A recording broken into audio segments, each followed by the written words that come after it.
Pat, and enjoy tonight's performance of, oh, and no plasticology.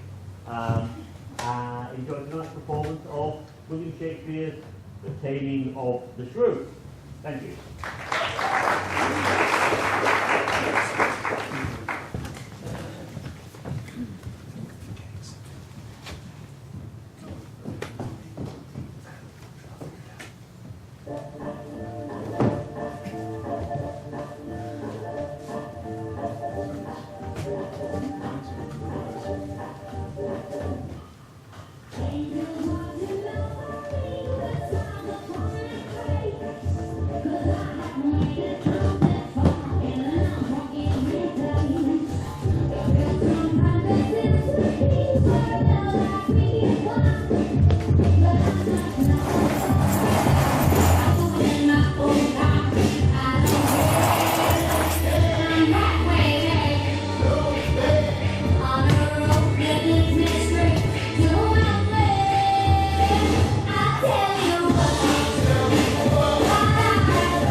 Right kingdom for a horse. Tranio, since for the great desire I had to see fair Padua, nursery of the arts, I am arrived at fruitful Lombardy, the pleasant garden of great Italy, and by my father's love and leave am armed with his good will and thy good company, my trusty servant, well approved in all. Here let us breathe and happily institute a course of learning and ingenious studies. Pisa, renowned for grave citizens, gave me my being, and my father first, a merchant of great traffic through the world. Vincentio, come of the Bentivogli, Vincentio's son brought up in Florence. It shall become all hopes conceived to deck his fortune with his virtuous deeds, and therefore, Tranio, for the time I study virtue in that part of philosophy, will I apply the treats of happiness by virtue specially to be achieved. Tell me thy mind. For I have Pisa left, and am to Padua come, as he that leaves a shallow plash to plunge into the deep, and with satiety seeks to quench his thirst. Mi perdonato, gentle master mine. I am all affected as yourself. Glad to see you continue to suck. The sweets of sweet philosophy.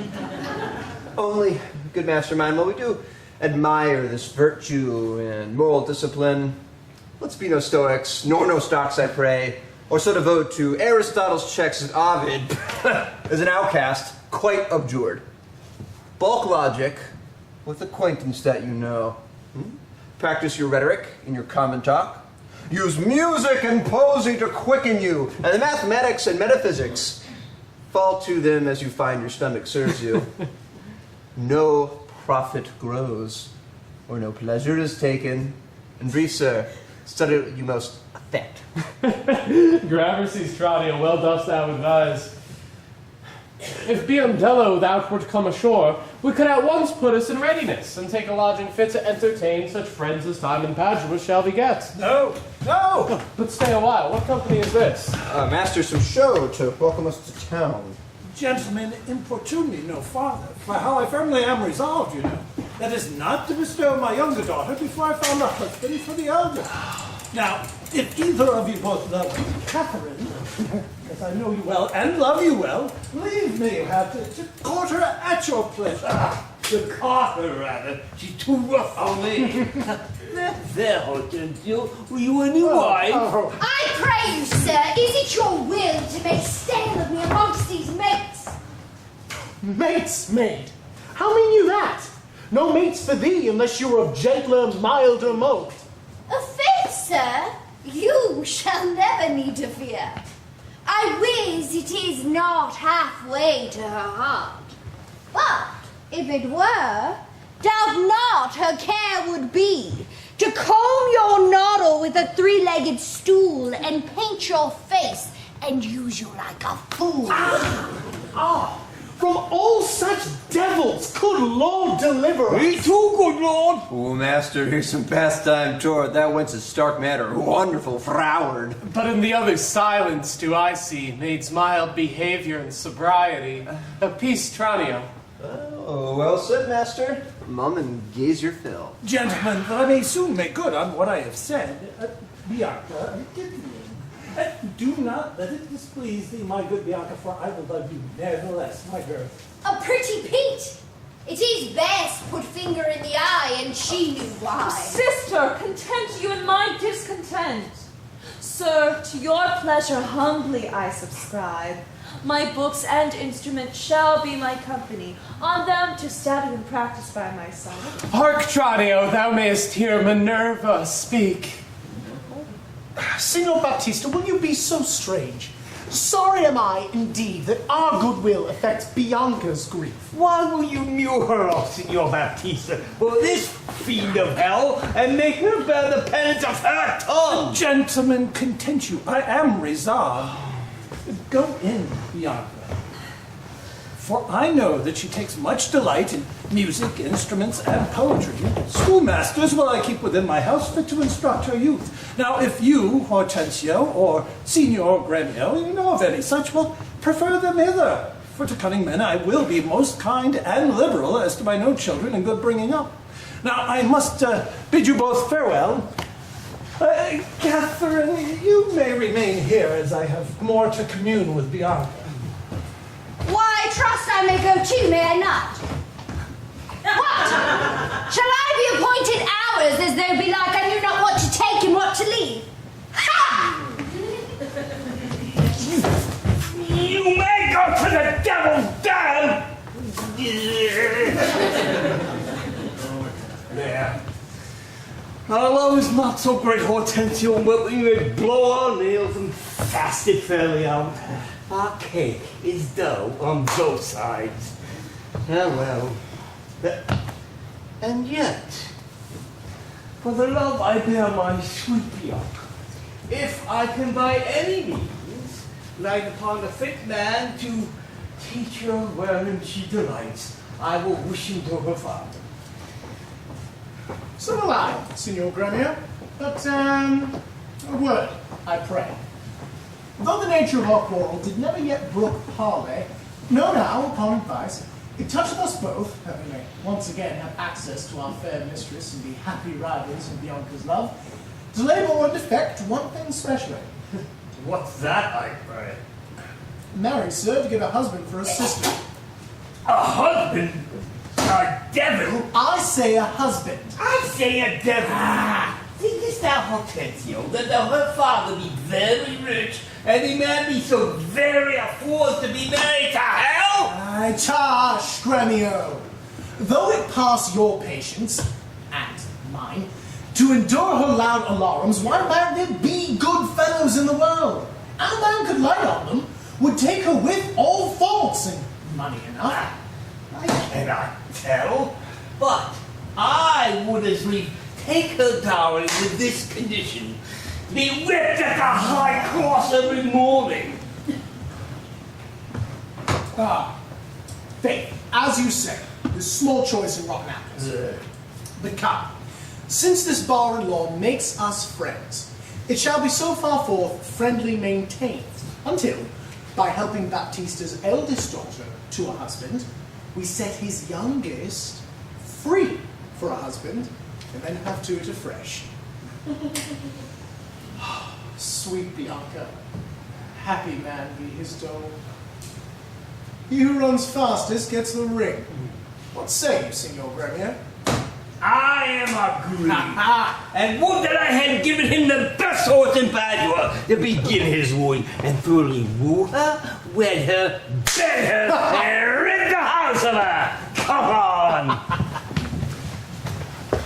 Master, is it possible that such love should such sudden take hold?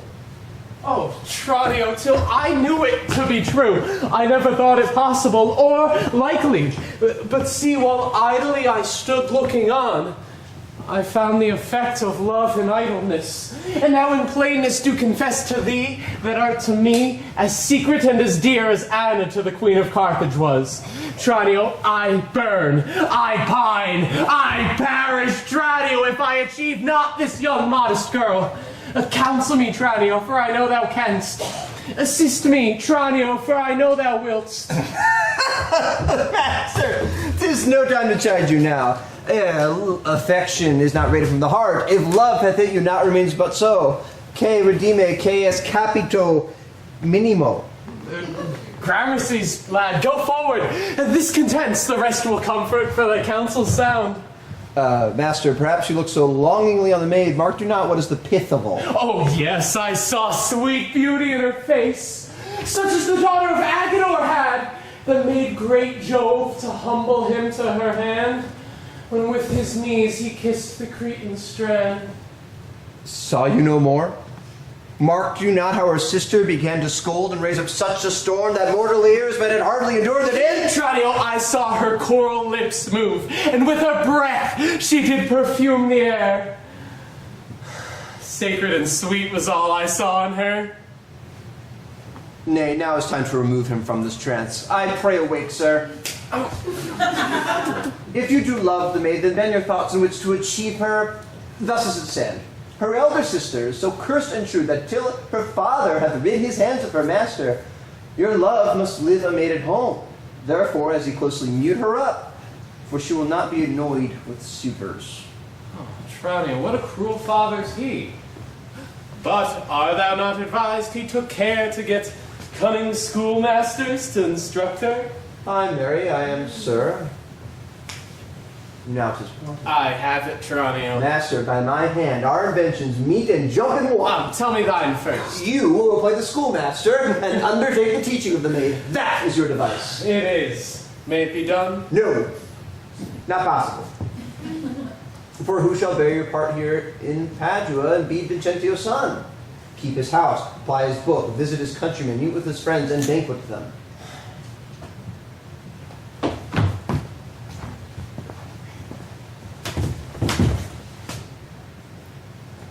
Basta, content thee, for I have it full. We have not yet been seen in any house, nor can we be distinguished by our faces for man or master. Then it follows thus. Thou shalt be master, Tranio, in my stead. Keep house and port and servants as I would. I will some other be, some Florentine, or Neapolitan, or meaner man of Pisa. Huh? Yeah, Detached and shall be so. Tranio, at once uncase thee. Take my hat and coat. What?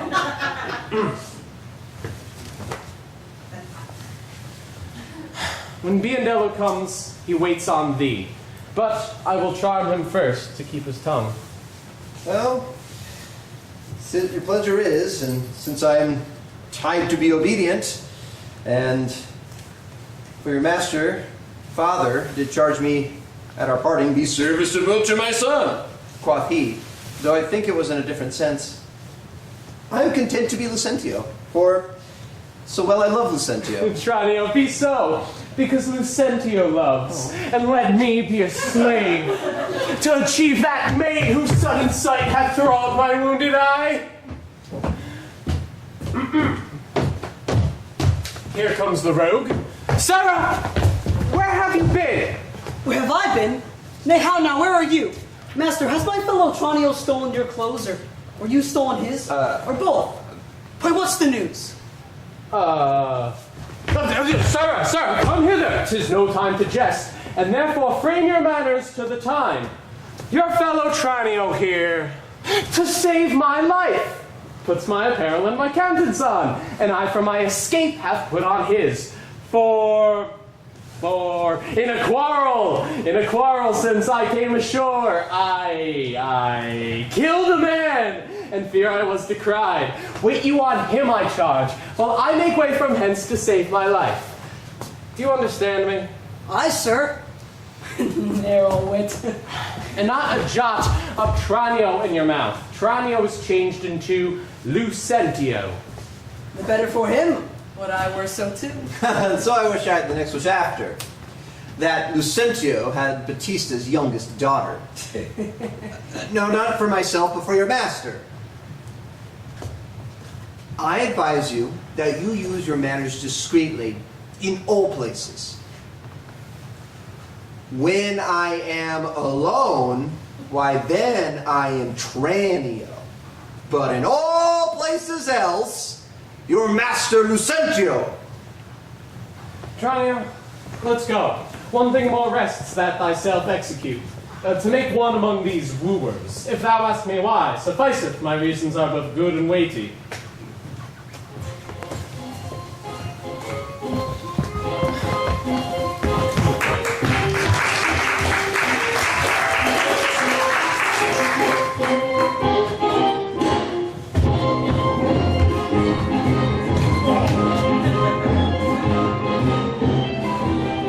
Verona, for a while I take my leave to see my friends in Padua, but of all my best beloved and most approved friend Hortensio. And I trow this is his house. Here, Sir Rodrimio, knock, I say. Knock, sir. Whom should I knock? Has any man abused your worship? Villain, I say, knock me here soundly. Knock you here, sir. Who am I to knock you here? Villain, I say, knock me at this gate and rap me well, or I shall knock your knave's pate. Oh, my master has grown quarrelsome. Hey, who am I to knock you, sir? I would then know who can buy the worst. Will it not be? If you'll not knock, sir, I'll ring it. Now try how you can so far and sing it. No. Oh, no, you don't. Oh, mistress, my master has gone mad. Now knock when I bid thee, sirrah, villain.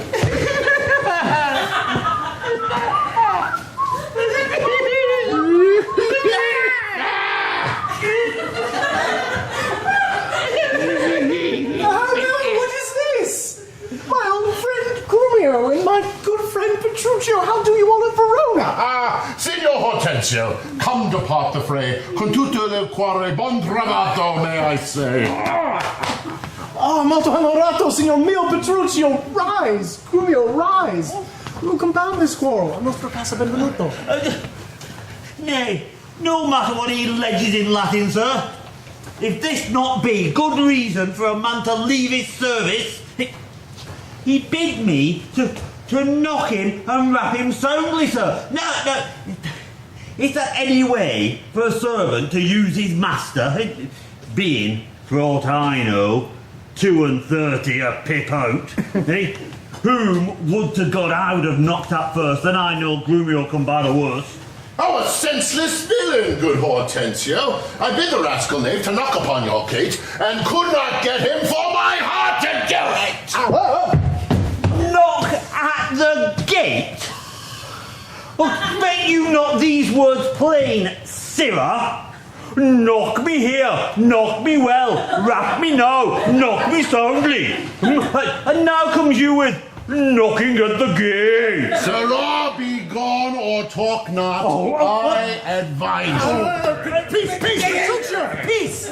I am Grumio's place. This is a heavy chance twixt him and you. Yeah. Your ancient, trusty, pleasant servant Grumio. And now, sweet friend, what happy gale blows you to Padua, here from old Verona? Such wind that scatters young men through the world, that seek their fortunes farther than at home, where small experience grows, but in a few, Signor Hortensio, thus it stands with me. Antonio, my father, is deceased. Grumio, truly? And I have thrust myself into this maze, happily to wive and thrive, as best I may, crowns in my purse I have, and goods at home. So I'm come abroad to see the world. Petruchio, shall I then come roundly to thee and wish thee to a shrewd, ill-favoured wife? Thou thank me but a little for my counsel, and yet I promise thee she shall be rich.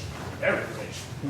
Ah, thou art too much my friend, and I'll not wish thee to. Signor Hortensio, twixt friends as we, few words suffice. Therefore, if thou know one rich enough to be Petruchio's wife, as wealth is a burden of my wooing dance, be she as foul as Florentius' love, as old as Sybil, and as cursed and shrewd as Socrates' Xanthippe, or a worse, she moves me not, or at least removes affection's edge in me, were she as rough as all the swelling Adriatic seas.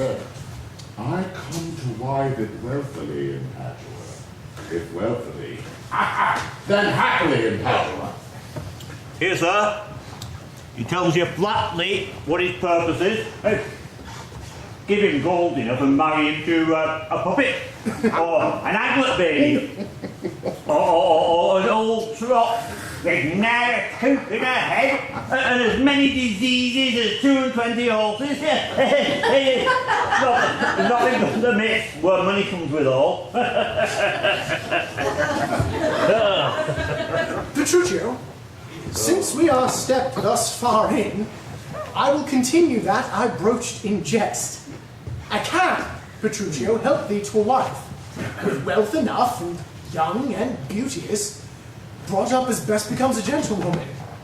Her only fault, that is, faults enough, is that she is intolerable cursed, and shrewd and froward so beyond all measure, that were my state far worse than it is, I would not wed her for a mine of gold. Oh, peace, Hortensio, thou knowest not gold's effect. Give me her father's name, and 'tis enough, for I will bore her, though she chide as loud as thunder when the clouds in autumn crack. Her father is Baptista Minola, affable and courteous gentleman. Her name is Caterina Minola, renowned in Padua for her scolding tongue.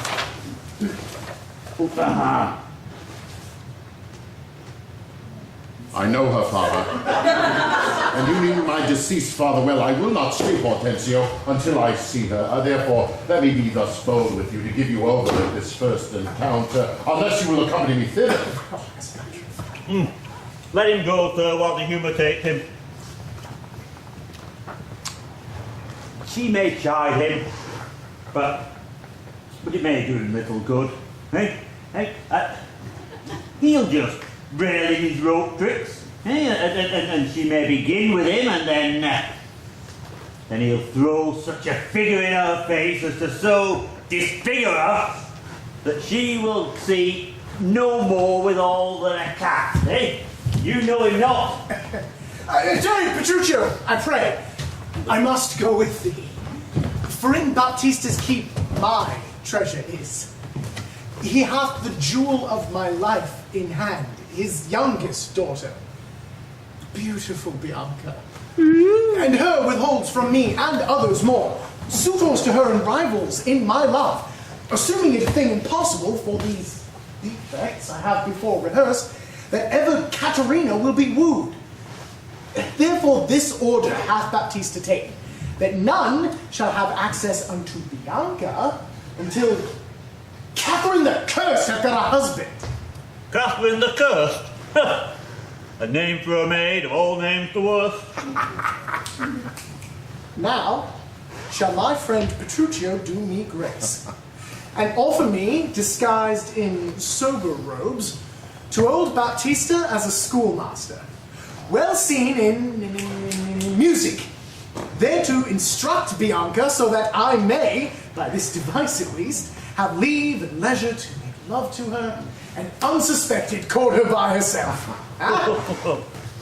Here's no knavery, See how to beguile the old folks, the young folks put their heads together. Oh, what on, sir? Who comes here? Peace, Grumio, it is the rival of my love. Petruchio, stand by a while. Yeah, right, stripling and an amorous, sir. Oh, very well. I have perused the note, and half you, sir, all have them very fairly done. All looks of love. See that at any hand you read no other literature, you understand me. Over and beside Signor Baptista's liberality, I am ready with the Yes. Please take the paper. Let me have them very well perfumed. She is sweeter than perfume itself to whom they go. What will you read? Whate'er I read to her, I will plead for you. As for my patron, stand you so assured, as firmly as yourself were still in place. Yea, and perhaps with more successful words than you. Unless you were a scholar, sir. Oh, this learning, what a thing it is. This woodcock, what an ass it is. Oh, peace her on. Grumio, Mum! God save you, Signor Grumio! Oh, and you are well met, Signor Hortensio. I told you whither I'm going. No. To Baptista Manolas. Oh. I promised to inquire carefully about a schoolmaster for the fair Bianca. And by good fortune, I have lighted well on this young man for learning and behavior fit for her turn. Well read in poetry and other books. Good ones, I warned you. 'Tis well. And as for me, I hath met a gentleman hath promised to take me to another, a fine musician to instruct our mistress, so that I may no whit be behind in duty to fair Bianca, so beloved of me. Beloved of me, as my deed shall prove. Oh, as his bag shall prove. Grumio, 'tis now no time to vent our love. Listen to me, and if you speak me fair, I'll tell you news indifferent good for either. Here's a gentleman whom by chance I met, who...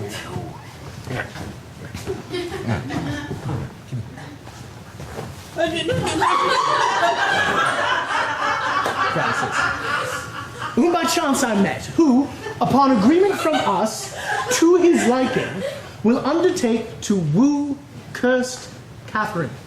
Yea, and to wed her, if a dowry please. Oh, so said, so done as well.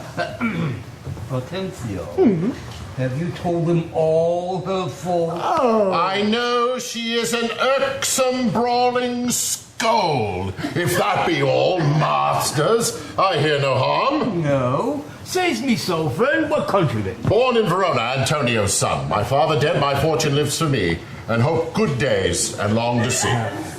Ah, sir, such a life with such a wife were strange. But if you stomach toot in God's name, I shall be assisting you in all.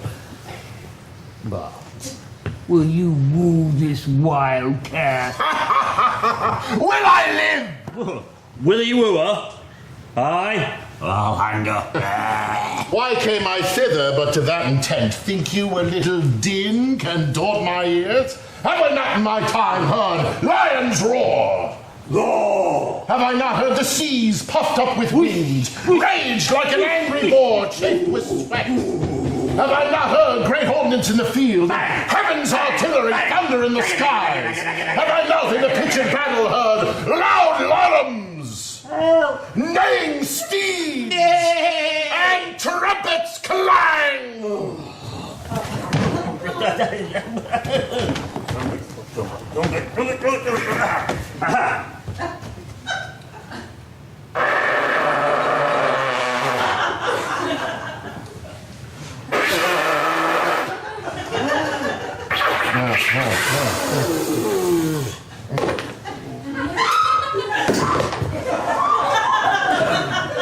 And do you tell me of a woman's tongue that gives not half so great a blow to hear as would a chestnut in a farmer's fire? Ooh, touch, touch, fair boys with bugs. Aye, for he cares not. Hortensio? Ah, this gentleman is happily arrived, my mind presumes, for his own good and ours. I promised him we would be contributors and bear his charge of wooing overall. And so we will, provided he win her. Aye, well, would I was sure of a good dinner. Gentlemen, God save you, tell me, I beseech you, which is the readiest way to the house of Signor Battista Mignola? He that has the two fair daughters, is it he, we? Even he, Bielello. How you, sir? You mean not her to woo? Perhaps him. And her, sir, what have you to do? Not the one that chides, sir, at any hand, I pray. Oh, I love no chiders. Come, Bielello. Let's away. Well begun, Tranio. Sir, a word, I pray. There you go.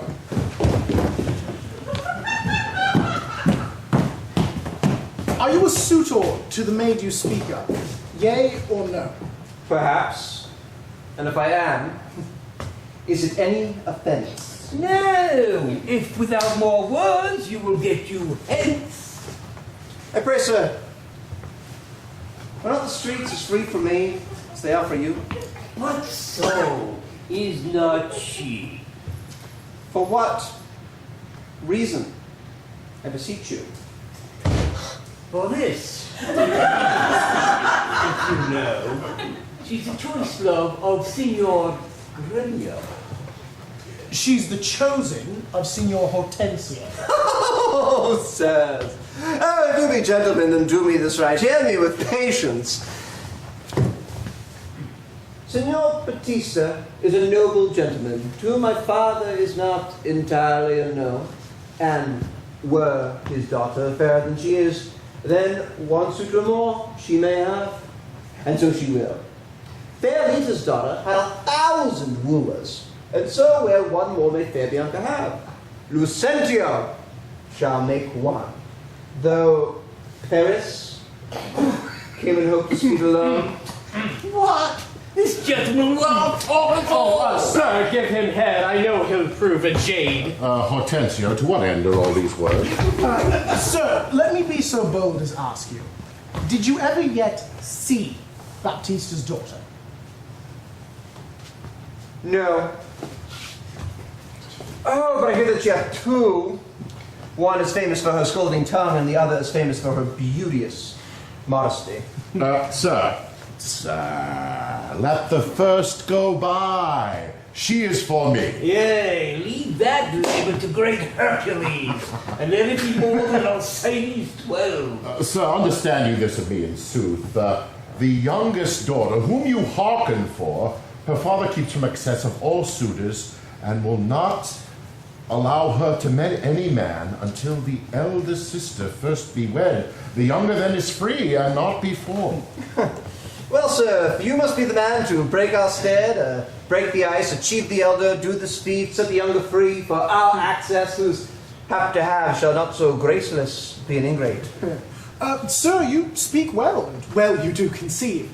And since you do profess to be a suitor, you must, as we do, gratify this gentleman, to whom we all rest generally beholding. Sirs, I shall not be slack in my sign whereof. Pray, let us contrive this afternoon to quaff carouses to our mistress' health, and do as adversaries do, so mightily not to eat and drink as friends. Excellent notion. Fellows, let's be gone. Alright, pretty old. Oh, the motion's good. Indeed so. Trucio, I shall be thy benvenuto.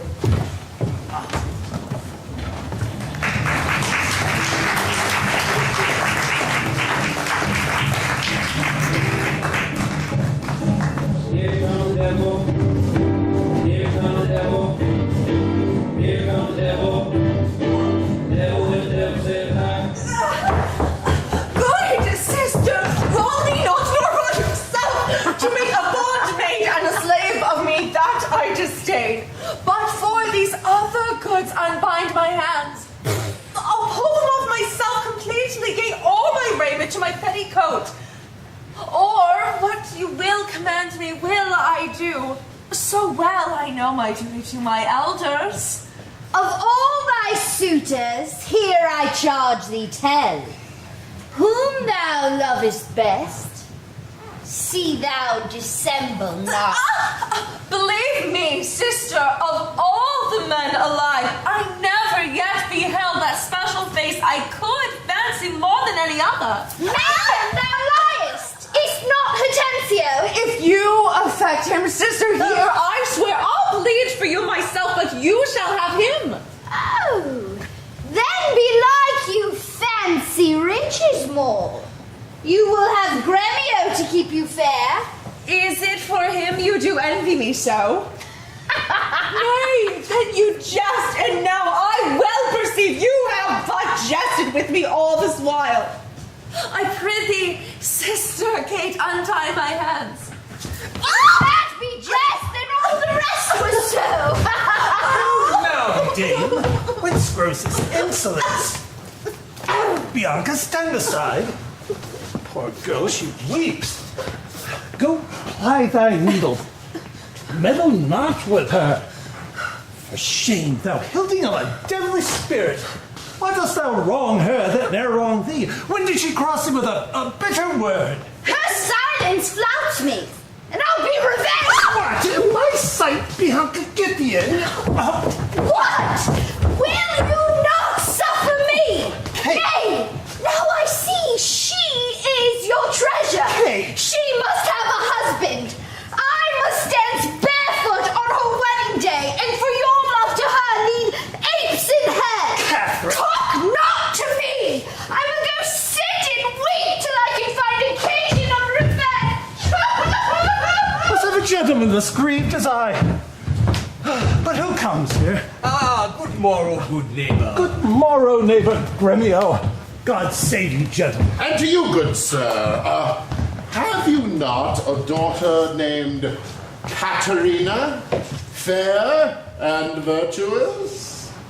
I have a daughter, sir, named Katharina. You are too blunt. Go to it orderly. Oh, you do me wrong, Senor Gremio. Give me leave. I'm a gentleman of Verona, sir, that hearing of her beauty and her wit, her affability and bashful modesty, her wondrous qualities and mild behavior, am bold to show myself a forward guest within your house, and to make mine eyes witness to that report which I so oft have heard. And for entrance to my entertainment, I do offer you a man of mine. Cunning in the music and mathematics, to fully instruct her of those sciences, whereof I know she is not ignorant. Accept of him, or else you do me wrong. His name is Licio, born in Mantua. You are welcome, sir, and he, for your sake, but for my daughter Catherine, this I know, she is not for your turn. More my grief. I see you do not mean to part with her, or you do not like of my company. Oh, no, mistake me not. I speak but as I find. Whence are you, sir? By what name may I call you? Petruchio is my name, Antonio's son, a man well known throughout all Italy. I know him well. You are most welcome for his sake. Saving your tale, Petruchio, I pray that also a poor petitioner speak to... Oh, pardon me, Senor Gremio, I would fain doing. I doubt it not, sir, but you will curse your wooing. Neighbor, this gift is very grateful, I am sure of it. And to express the like kindness myself that have been more kindly beholding to you than any, freely I give unto you this young scholar who has long been studying at Rome, is cunning in Greek, Latin, and other languages as the other is in music and mathematics. His name is Candio. Pray, accept it, sir. 1,000 thanks, Signor Gremio. Oh, welcome, good Cambio. But, gentle sir, methinks you walk as a stranger. May I be so bold to know the cause of your coming?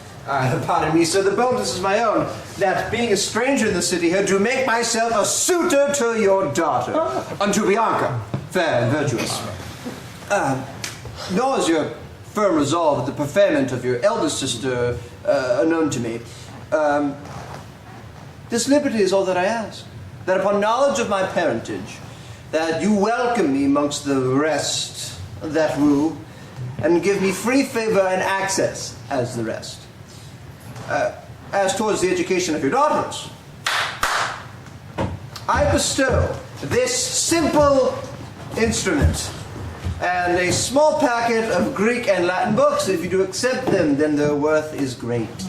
Lucentio is your name. From whence, I pray? Of Pisa, sir, Vincentio's son. Mighty man of Pisa, by report I know him well. You are welcome, sir. Now, if you would take the lute, and you the set of books, you'll meet with your pupils presently. Hold up, within. Lead these gentlemen to my two daughters. Tell them both that these are their tutors and bid them use them well. We will take a short walk through the orchard and then to dinner. You are passing welcome, so I pray you all to think yourselves. Signor Baptiste, my business asketh haste, and every day I cannot come to woo. You knew my father well, and him and me left solely heir to all his lands and goods, which I have bettered rather than decrease. Then tell me, if I get her love, what dowry shall I have with her to wife? After my death, the 1/2 of all my lands, and in possession 20,000 crowns. In an exchange for that dowry, I will assure her of her widowhood, be it that she survive me of all my lands and leases whatsoever. Yes. Therefore, so that covenants may be kept on either hand. Aye, once the special thing is well obtained, that is her love, that is all in all. Why, that is nothing. For I tell you, Father, I am peremptory as she is proud-minded, and where two raging fires come together, they do consume the thing that feeds their fury. Though little fire grows great with little wind, yet extreme gusts blow out fire and all. So I to her, and so she yields to me. For I'm rough and woo not like a babe. Well, mayest thou woo, and happy be thy speed, but be thou armed for some unhappy words. Aye, to the proof, as mountains are for winds that shake not, though they blow perpetually.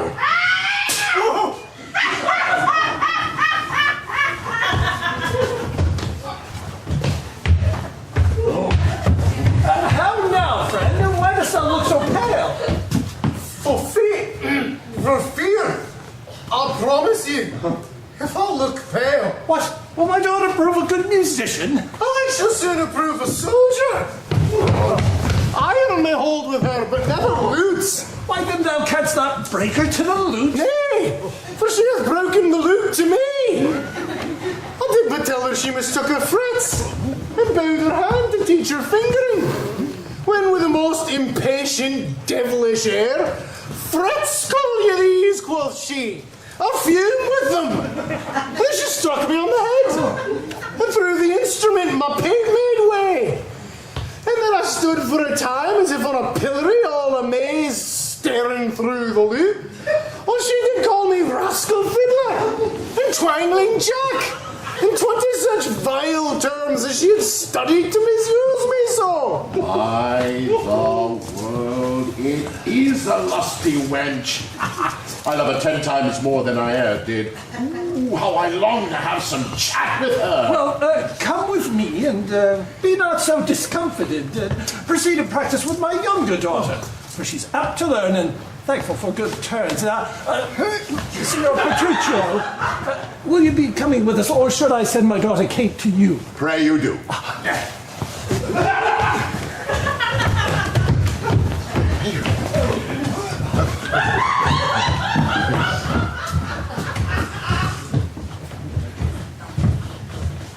I will attend her here.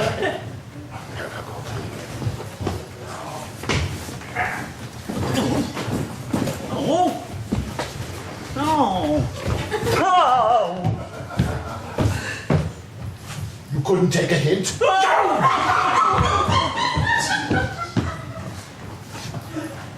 And woo her with some spirit when she comes. Say that she rare. Why then I'll say, she sings as sweetly as the nightingale. Say that she frown, why then I'll say, she looks as clear as morning roses, newly washed with dew. Say that she be mute and not utter a word, why then I'll commend her volubility and say, she uttereth piercing eloquence. If she bid me pack, I'll give her thanks, as though she bid me stay by her a week. If she deny to wed, I will crave the day when I shall ask the bands when be married. Here she comes, and now, Petruccio, speak.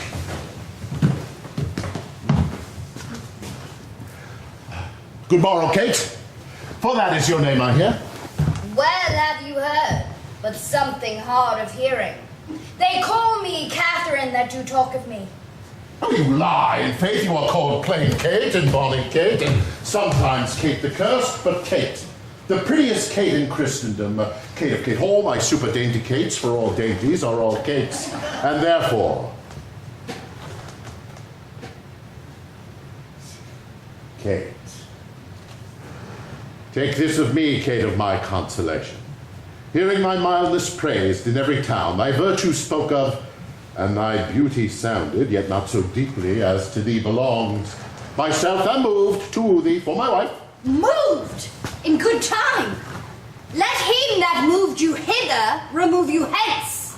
I knew you at the first. You were immovable. Why, what's immovable? A joint stool. Thou hast hit it, then sit on me. Oh, asses are made to bear, and so are you. Women are made to bear, and so are you. Oh, no such gait as you of me, you mean. Ah, lass, good Kate, I will not burden thee, but knowing thee to be but young and light. Oh, too light for such a swain as you to catch, and yet as heavy as my weight should be. Should be, should buzz. Well ta'en and like a buzzard. Oh, slow-winged turtle, shall a buzzard take thee? Aye, for a turtle if he takes a buzzard. Oh, come, you wasp. In faith, you are too angry. If I be waspish, best beware my sting. My remedy, then, is to pluck it out. Aye, if the fool could find it where it lies. But who knows not where a wasp does wear his sting in his tail? In his tongue. Whose tongue? Yours, if you talk of tails, and so farewell. What? With my tongue in your tail? Oh. Nay, come again, good Kate. I am a gentleman. That I'll try.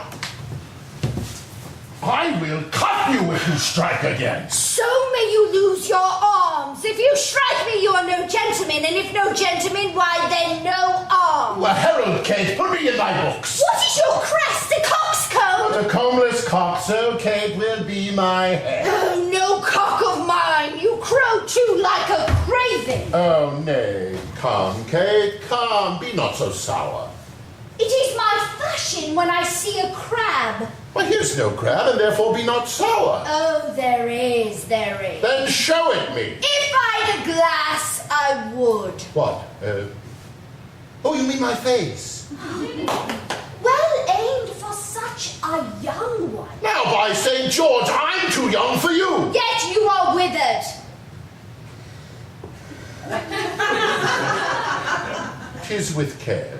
I care not. Oh, nay, Kate, in sooth, you skip not, sir. I'll check you if I tarry. Let me go. No, not a whit. 'Twas told you were wroth and coy and sullen, and now I find report a very liar, for thou art pleasant, gamesome, passing courteous, yet slow in speech, but sweet as springtime flowers, that canst not frown, that canst not look askance, nor bite the lip as angry wenches will, nor hast thou pleasure to be cross in talk, but thou with mildness entertainst thy wooers, with gentle conference, soft and affable.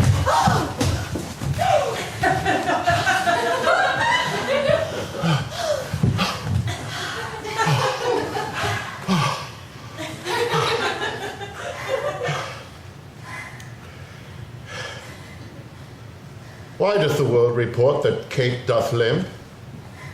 O slanderous world! Kate, like the hazel twig, is straight and slender, and as brown in hue as hazelnuts, and sweeter than the kernels. Oh, let me see thee walk.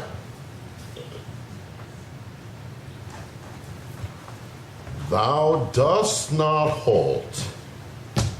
Go, fool, in whom thou keepst command. Did ever Diane so become a grove?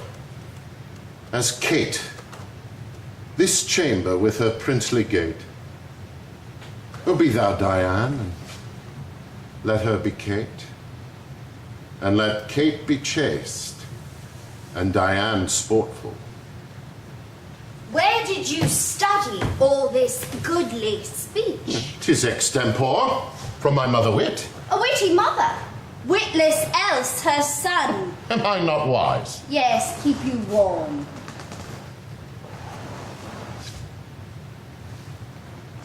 Mary? So I mean sweet Catherine. In my bed. Oh, and therefore, setting all this chat aside, thus in plain terms, your father has consented that you shall be my wife. Your dowry agreed on, and will you, nill you, I will marry you. Now, Kate, I am a husband for your turn.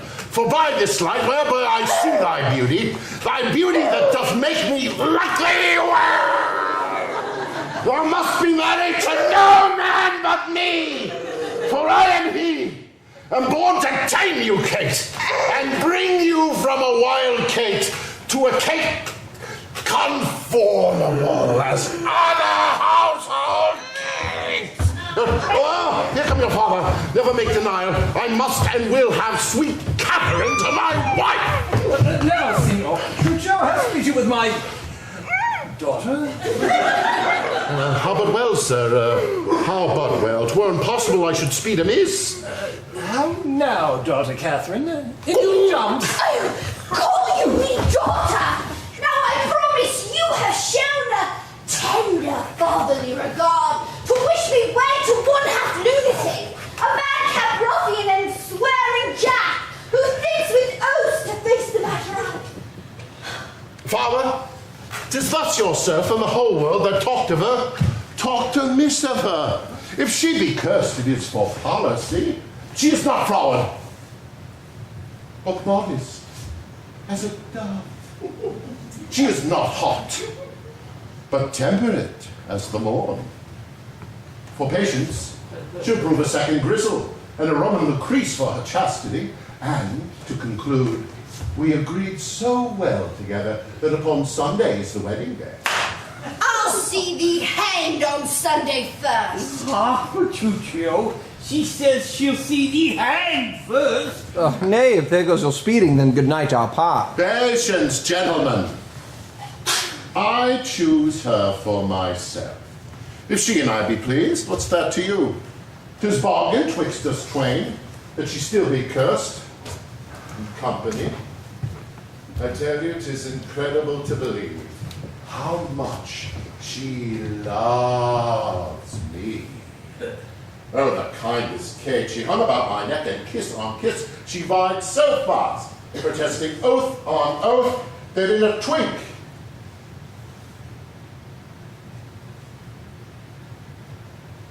she won me to her love.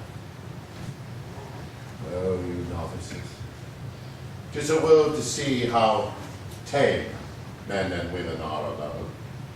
A meacock wretch can make the curse to shoot. Kate, give me thy hand.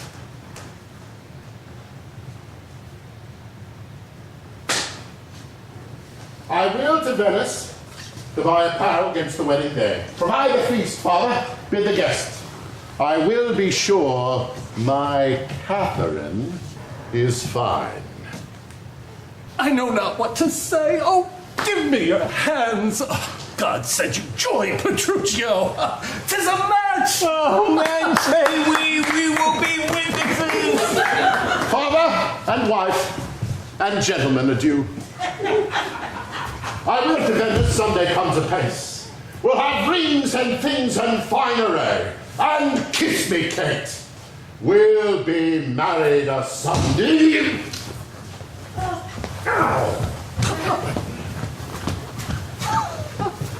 Was ever a match caught up so suddenly? Faith, gentlemen, for now I play a merchant's part. Venture madly on a desperate march. And 'twas a commodity lay fretting by, which will either bring you great gain or perish on the sea. The gain I seek is quiet in the match. No doubt. He has got a quiet catch.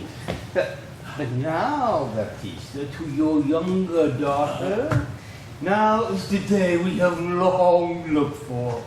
I am your neighbor and will suit it first. And I love Bianca more than words can witness or thoughts can guess. Youngling, thou cannot love as dear as I. Greybeard, thy love doth freeze. And thine doth fry. Skipper, stand back. 'Tis age that nourishes. But it is youth in ladies' eyes that flourishes. Gentlemen, content you. For I will compound this strife. 'Tis deeds that will win the prize. And he of both that can assure my daughter greatest dower shall win Bianca's love. So, Signor Gremio, what can you offer? First, as you know, my house within the city is richly furnished with plate and gold, basins and ewers to lave her dainty hands. My hangings, all of Tyrian tapestry. In ivory coffers I stuff my crowns. In cypress chests my harassed counterpoise, costly apparel, tents and canopies, fine linen, Turkish cushions bossed with pearl, valance of Venice gold in needlework, and pewter and brass and all things that belong to a house or housekeeping. Then, at my farm, I have 100 milk cows to the pail, 6 core fat oxen standing in my stalls, and all things answerable to this portion. Myself, in struck in years, I must confess, and if I die tomorrow, all this will be hers. If, whilst I live, she will only be mine. That only came well in. Sir, list to me. I am my father's only heir and son.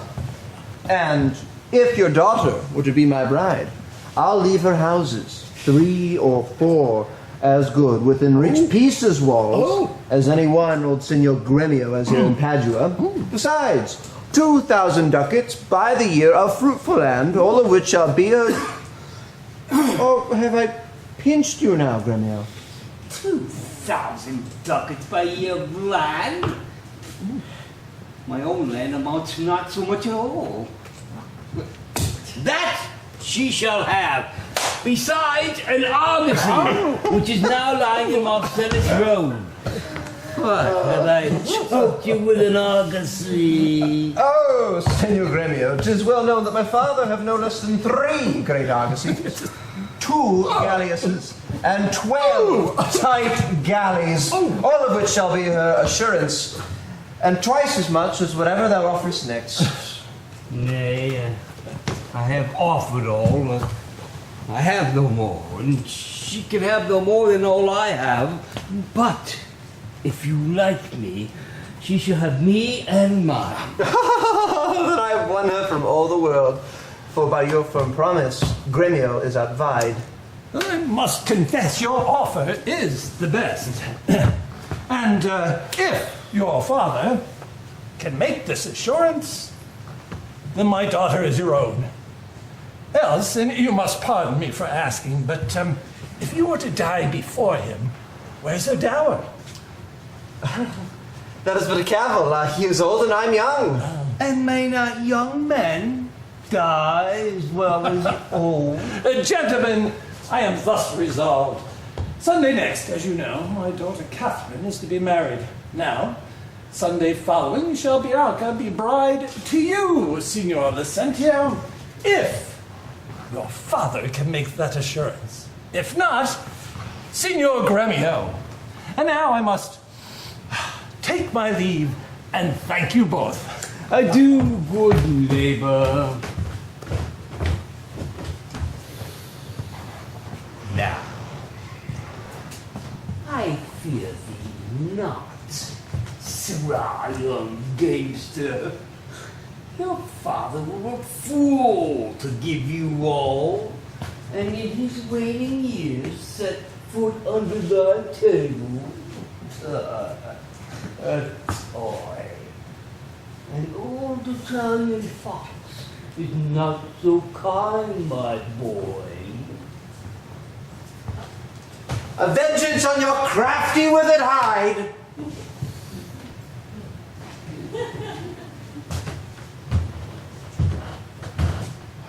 But I played with the card of 10. I mean to do my master good. I see no reason that supposed Lucentio must find a father called supposed Vincentio. That's a wonder. Fathers do often get their children, but in this case of wooing, a child shall have to get a sire, unless I fail in my cunning.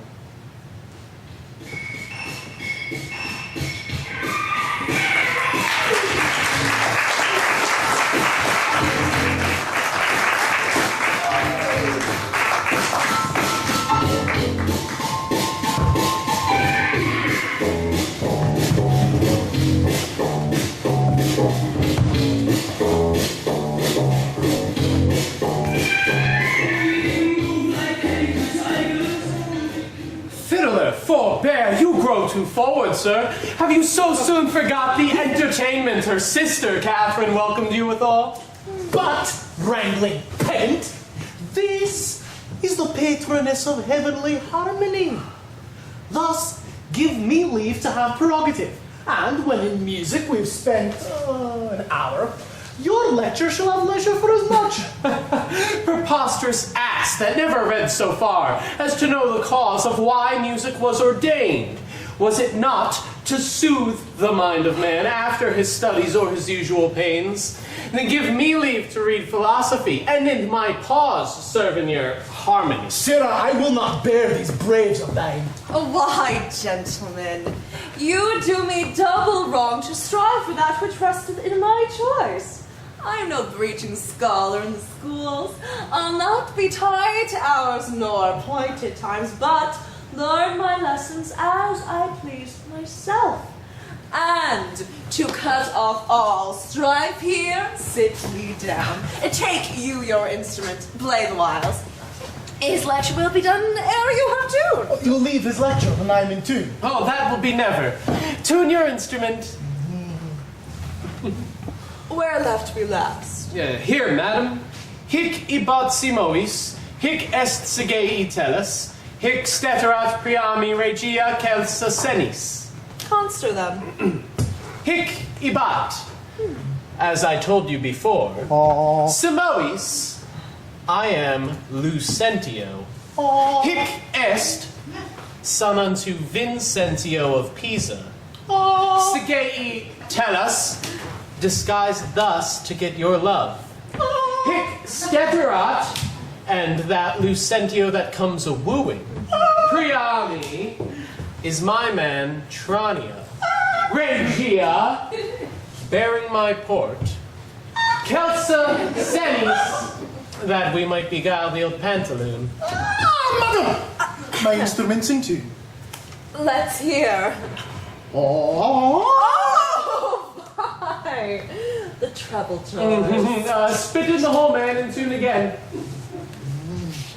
Now, let me see if I can conster it. Hic ibat simois. I know you not. Hic est segia tellus. I trust you not. Hic steterat priami. Take heed, he hear us not. Regia, presume not. Celsa senis, despair not. Madam! 'Tis now in tune. Oh, but the bass. The bass is fine. 'Tis the bass knave that jars. I'm firing it forward, the pedant is. Now for the life of me, the knave doth come my love. Pet skule, I'll watch you better yet. In time, I may believe, yet I mistrust. Mistrusted not. For sure, Aeacides was Ajax, called so from his grandfather. Oh, I must believe my master, else I promise you, I should be arguing still upon that doubt. But let it rest. Now, Licio, to you. Oh, take it not unkindly. Pray that I've been thus pleasant with you both. You may go walk and give me leave a while. My lessons make no music in 3 parts. Are you so formal, sir? Well, I must wait. And watch withal, yet I be deceived. Our fine musician groweth amorous. Madam, before you touch the instrument, to learn the order of my finger, I must begin with the rudiments of art. To teach you gamut in a briefer sort, more pleasant, pithy, and effectual than hath been taught by any of my discipline. And there it is in writing, fairly drawn. I passed my gamut long ago. Yet, read the gamut of Hortensio.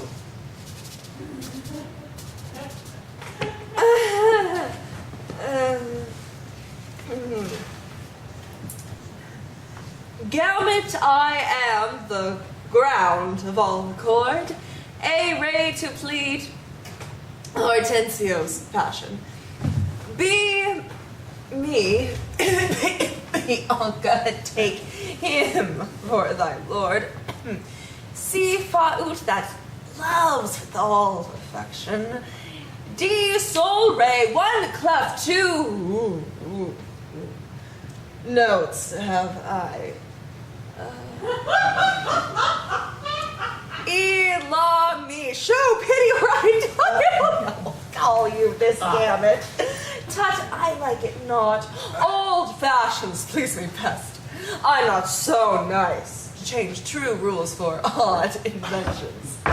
Mistress, your father prays you leave your books and help to dress your sister's chamber up. You know tomorrow is the wedding day? Yes. Farewell, sweet masters both.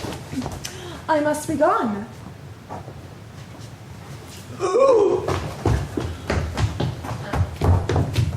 Faith, mistress, then I have no cause to stay.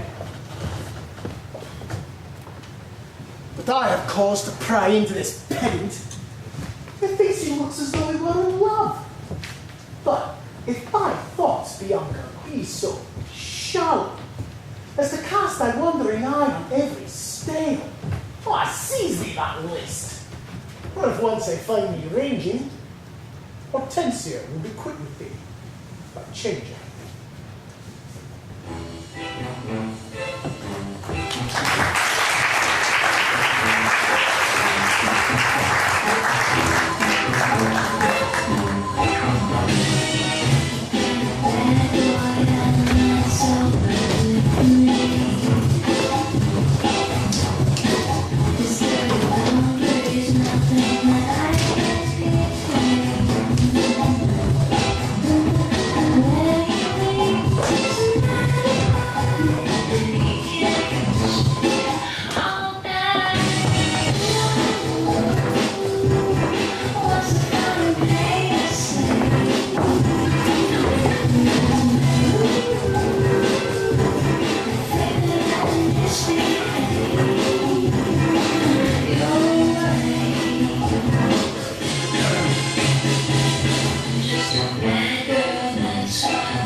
This is the appointed day that Catherine and Petruchio should be married. Yet we hear not from our son-in-law. What will be said? What mockery will it be to call for the bridegroom when the priest intends to speak the ceremonial rites of marriage? What say you to the shame of ours? No shame but mine. I must forsooth be forced to give my hand, oppose against my heart, unto a mad brain rude be full of spleen, who wooed in haste and means to wed at leisure. I told you he was a frantic fool, hiding his bitter jests in blunt behavior, and to be noted for a merry man. He'll woo 1,000, point the day of marriage, make friends, invite, and proclaim the banns. Yet never means to wed where he hath wooed. Now must the world point at poor Catherine and say, lo, there is mad Petruchio's wife. If it would please him, come and marry her. Patience, good Catherine, and Batista too. Upon my life, I know Petruchio means but well, but I hope fortune stays him from his word. Though he be blunt, I know him passing wise. Though he be merry, yet withal he's honest. Would Catherine had never seen him, though. Go, girl. I cannot blame thee now to weep. Such an injury would vex a very saint. Much more a shrew of thy impatient humor. Master! News and such old news as you've never heard of! Is it new and old too? How may that be? Why is it not news to hear Petruchio's coming? Is he come? Why no, sir? What then? He is coming. When will he be here? When he stands where I am and sees you there. But what to that old news? Why, Petruchio is coming in an old hat and a new jerkin, a pair of old breeches thrice turned, a pair of new boots that have been candle cases, one buckled, another laced, an old rusty sword taken out of the town armory with a broken hilt, chapless, with 2 broken points. His horse, hipped with an old mothy saddle and stirrups of no kindred, besides possessed with the glanders and like to Mose and the trine, troubled with the lamb pass, infected with the fashions, full of wing gulls, sped with the spavins, past care of the fives, but none with the bots, swayed in the back and shoulder shotten, near leg before and with a half-checked bit and a headstall of sheep's leather, which being restrained to keep him from stumbling, hath been often burst and now repaired with knots. One girth 6 times pieced with a woman's crupper of velour, which hath 2 letters for her name, barely set down in studs, and here and there pieced with pack thread. Who comes with him? Oh, sir, his lackey. All the world's comparison like the horse. A linen stock on one leg and a kersey boot hose on the other, gartered with a red and blue list, an old hat, and the humor of 40 fancies pricked in it for a feather. A monster, a very monster in apparel, and not like a Christian footboy or a gentleman's lackey. 'Tis an odd humor that pricks him to this fashion. Oftentimes he goes but mean apparelled. I am glad he comes, howsoe'er he comes. Why, sir, he comes not. What didst thou not just say he comes? Who, that Petruchio came? Aye, the Petruchio came. No, sir, I said his horse comes with him on his back. Why, that's all one. Nay, by St. Jamie, I hold you a penny. A horse and a man is more than one, but yet not many. And where be these gallants? Who's at home? You are welcome, sir. And yet I come not well. And yet you halt not. And not so well apparelled as I wish you were. Were it better I should rush in thus? But where is Kate? Where is my bride?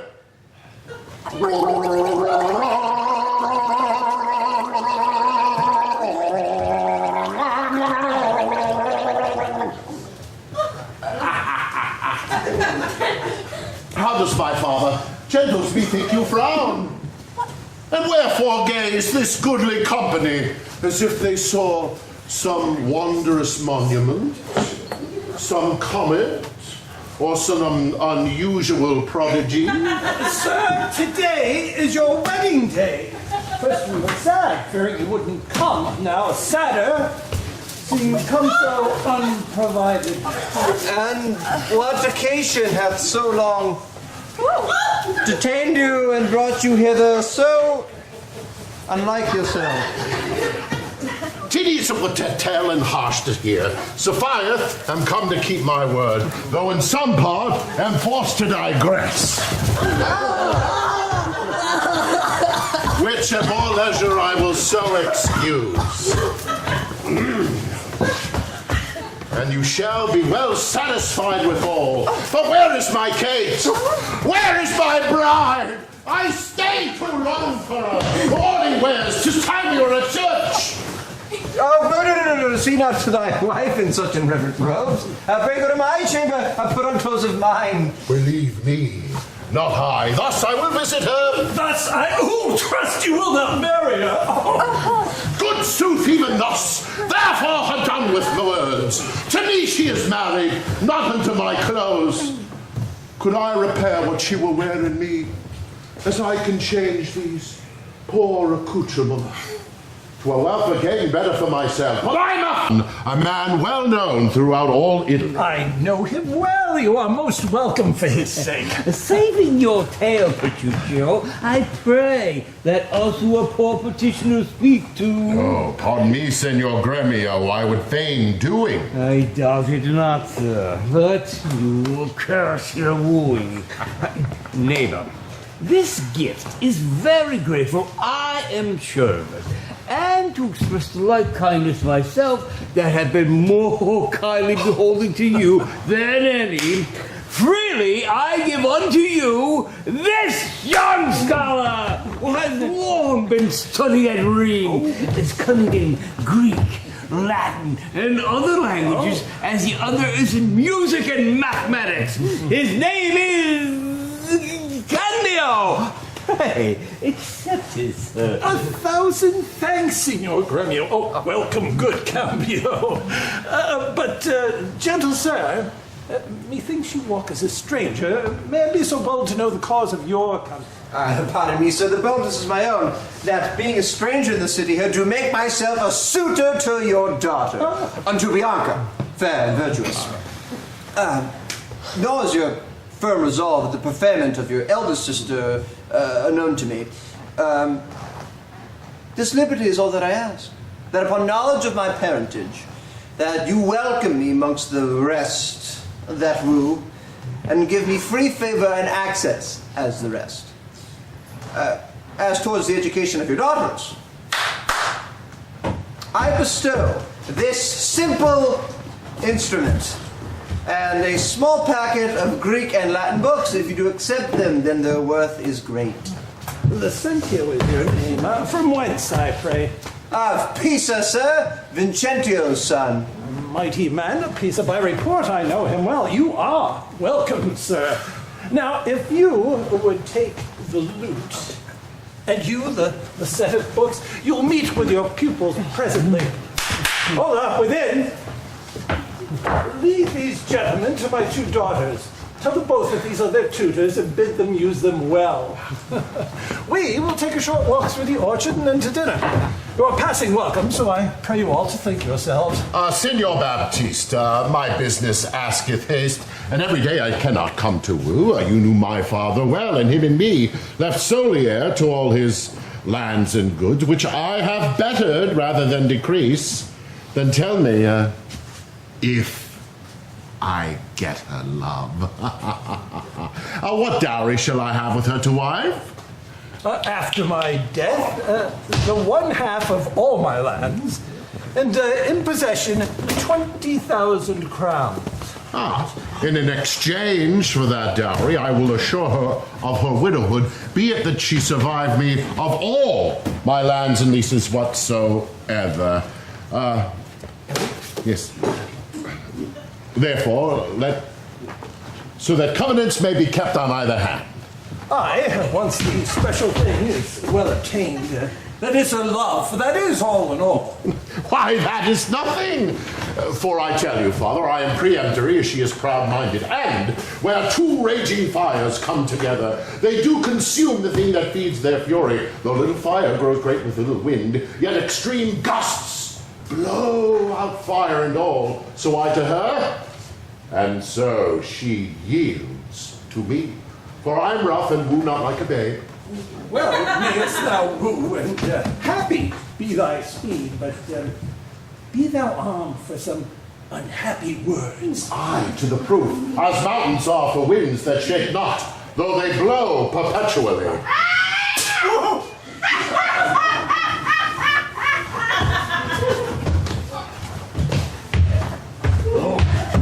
How now, friend? Why dost thou look so pale?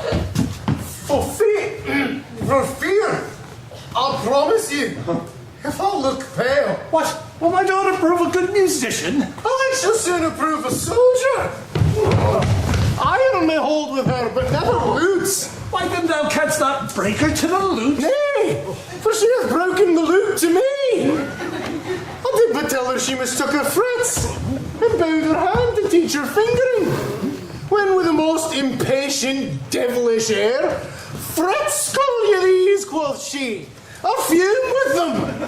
Then she struck me on the head and threw the instrument. My pig made way. And then I stood for a time as if on a pillory, all amazed, staring through the loop.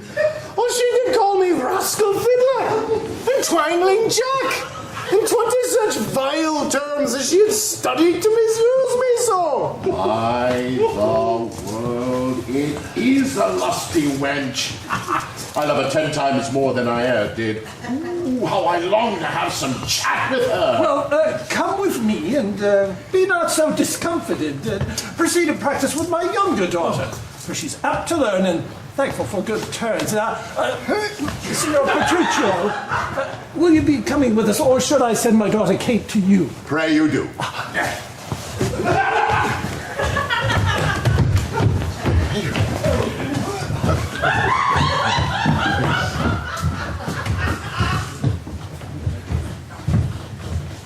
I will attend her here.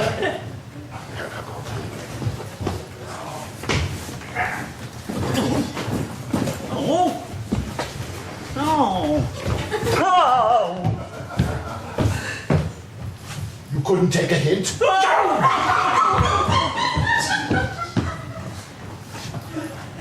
And woo her with some spirit when she comes. Say that she rare. Why then I'll say, she sings as sweetly as the nightingale. Say that she frown, why then I'll say, she looks as clear as morning roses, newly washed with dew. Say that she be mute and not utter a word, why then I'll commend her volubility and say, she uttereth piercing eloquence. If she bid me pack, I'll give her thanks, as though she bid me stay by her a week. If she deny to wed, I will crave the day when I shall ask the bands when be married. Here she comes. And now, Petruccio, speak.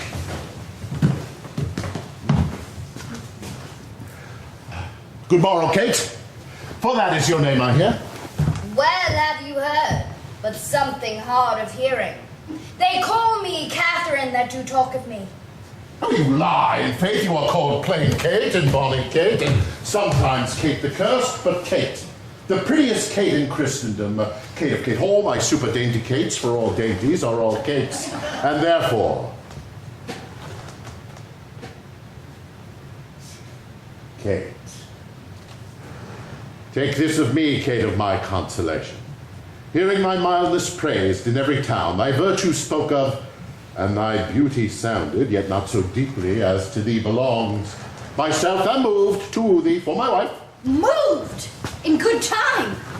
Let him that moved you hither remove you hence. I knew you at the first, you were immovable. Why, what's immovable? A joint stool. Thou hast hit it, then sit on me. Oh, asses are made to bear, and so are you. Women are made to bear, and so are you. Oh, no such jade as you of me, you mean. Ah, lass, good Kate, I will not burden thee, but knowing thee to be but young and light. Oh, too light for such a swain as you to catch. And yet, as heavy as my weight should be. Should be, should buzz. Well ta'en and like a buzzard. Oh, slow-winged turtle, shall a buzzard take thee? Aye, for a turtle if he takes a buzzard. Oh, come, you wasp. In faith, you are too angry. If I be waspish, best beware my sting. My remedy, then, is to pluck it out. Aye, if the fool could find it where it lies. But who knows not where a wasp does wear his sting in his tail? In his tongue. Whose tongue? Yours, if you talk of tails, and so farewell. What? With my tongue in your tail? Oh. Nay, come again, good Kate. I am a gentleman. That I'll try. I will cut you if you strike again. So may you lose your arms. If you strike me, you are no gentleman, and if no gentleman, why then no arms. Well, herald, Kate, put me in thy books. What is your crest? A coxcomb? A combless cock, so Kate will be my head. Oh, Oh, nay, come, Kate, come, be not so sour. It is my fashion when I see a crab. Well, here's no crab, and therefore be not sour. Oh, there is. Then show it me. If I'd a glass, I would. What? Oh, you mean my face? Well aimed for such a young one. Now, by St. George, I'm too young for you. Yet you are withered. 'Tis with cares. I care not. Oh, nay, Kate, in sooth, you skip not, sir. I'll check you if I tarry. Let me go. No, not a whit. 'Twas told you were wroth and coy and sullen, and now I find report a very liar, for thou art pleasant, gamesome, passing courteous, yet slow in speech, but sweet as springtime flowers, that canst not frown, that canst not look askance, nor bite the lip as angry wenches will, nor hast thou pleasure to be cross in talk, but thou with mildness entertainst thy wooers, with gentle conference, soft and affable.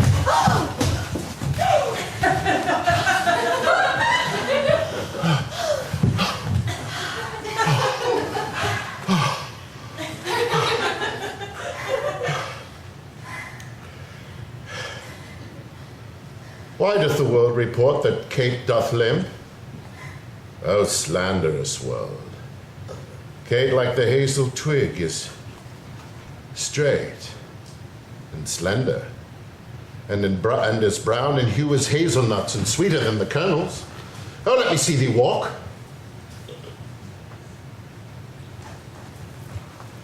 Thou dost not halt.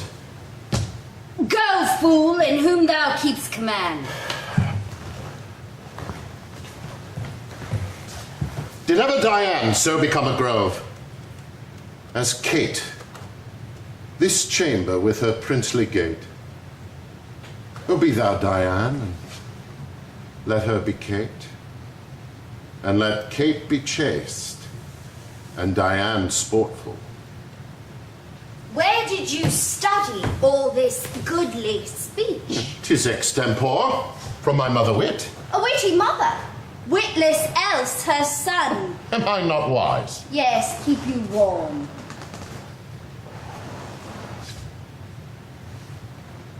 Marry?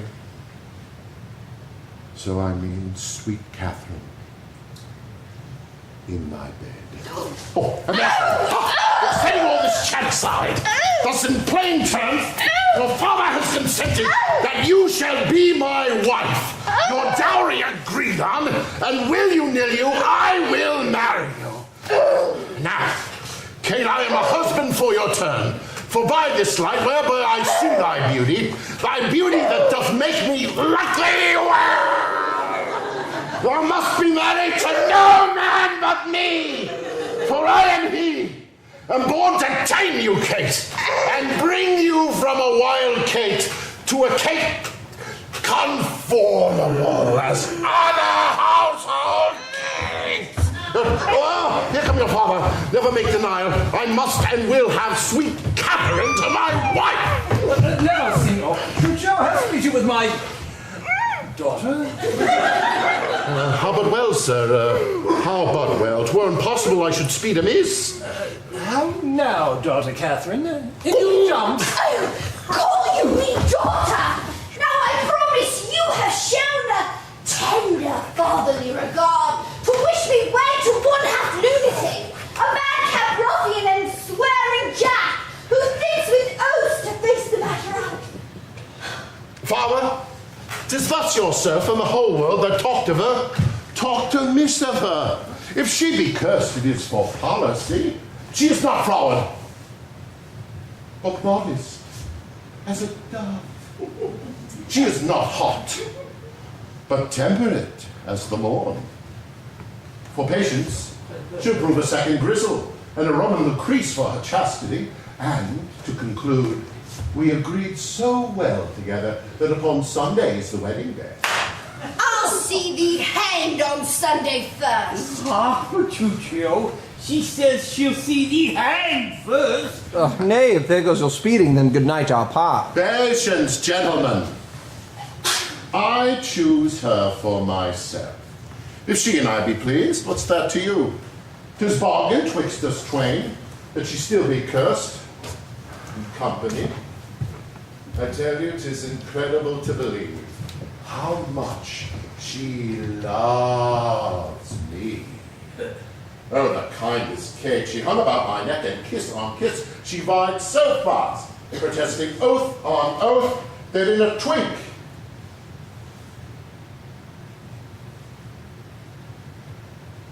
she won me to her love. Oh, you novices, 'tis a world to see how tame men and women are alone. A meacock wretch can make the curse to shoot. Kate, give me thy hand.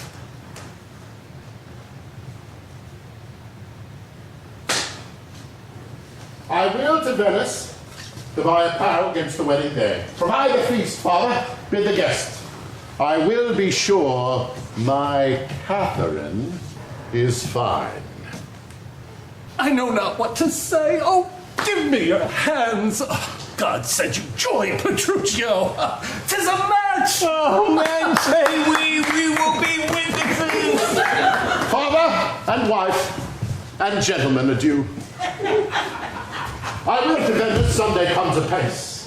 We'll have rings and things and fine array. And kiss me, Kate. We'll be married a Sunday.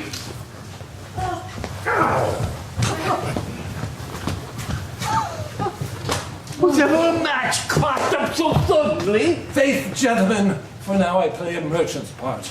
Venture madly on a desperate march. And 'twas a commodity lay fretting by you, 'twill either bring you great gain or perish on the sea. The gain I seek is quiet in the match. No doubt. He has got a quiet catch. But now, Baptista, to your younger daughter, now is the day we have long looked for.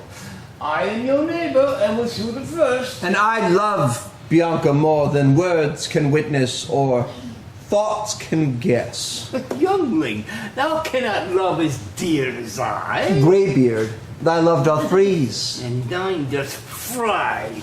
Skipper, stand back. 'Tis age that nourishes. But it is youth in ladies' eyes that flourishes. Gentlemen, content you.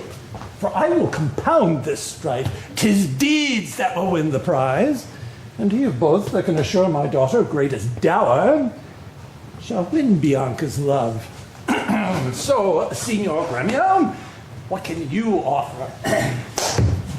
First, as you know, my house within the city is richly furnished with plate and gold, basins and ewers to lave her dainty hands.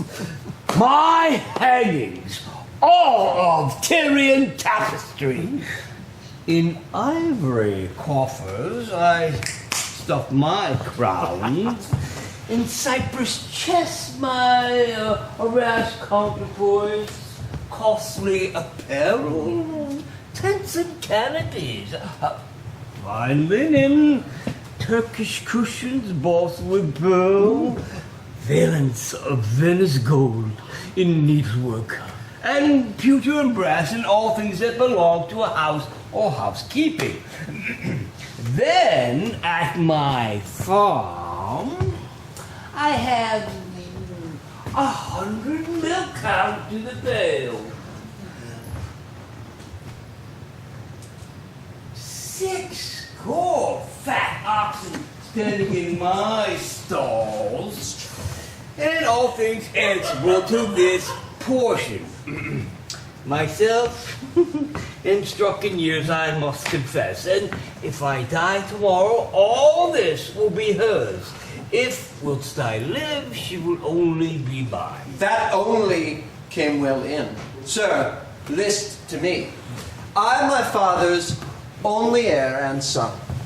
And if your daughter were to be my bride, I'll leave her houses, 3 or 4 as good, within rich pieces walls, as any one old Signor Gremio has here in Padua. Besides, 2,000 ducats by the year of fruitful land, all of which shall be a... Oh, have I pinched you now, Gremio? 2,000 ducats by year of land? My own land amounts to not so much at all. That she shall have, besides an argosy, which is now lying in Marcellus Road. What, have I choked you with an argosy? Oh, Senor Gremio, 'tis well known that my father have no less than 3 great argosies, 2 galleasses, and 12 tight galleys, all of which shall be her assurance, and twice as much as whatever thou offerest next. Nay, I have offered all. I have no more, and she can have no more than all I have.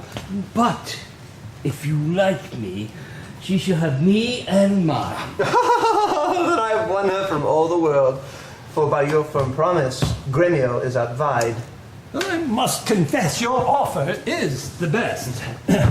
And if your father can make this assurance, then my daughter is your own. Else, and you must pardon me for asking, but if you were to die before him, where's her dower? That is but a cavil. He is old and I'm young.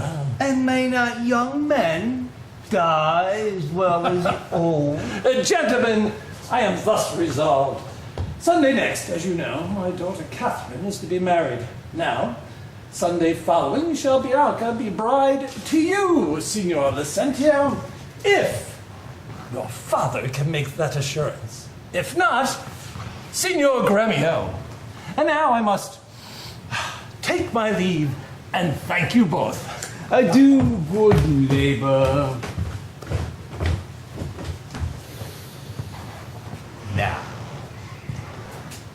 I fear thee not, Sirrah, young gamester.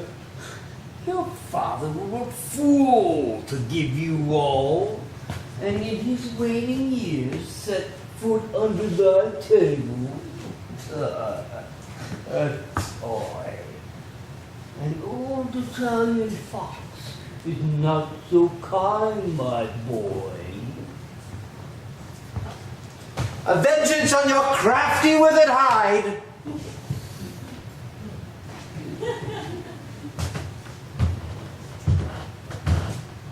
But I played with the card of 10. I mean to do my master good. I see no reason that supposed Lucentio must find a father called supposed Vincentio. That's a wonder. Fathers do often get their children, but in this case of wooing, a child shall get a sire, unless I fail in my cunning.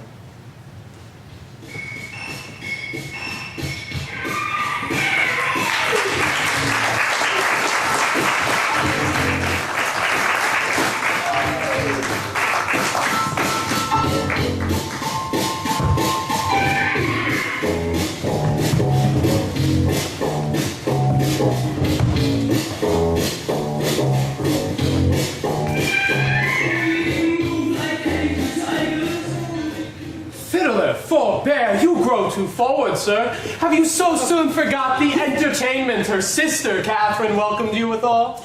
But, wrangling pedant, this is the patroness of heavenly harmony. Thus, give me leave to have prerogative, and when in music we've spent an hour, your lecture shall have leisure for as much. Preposterous ass that never read so far as to know the cause of why music was ordained. Was it not to soothe the mind of man after his studies or his usual pains?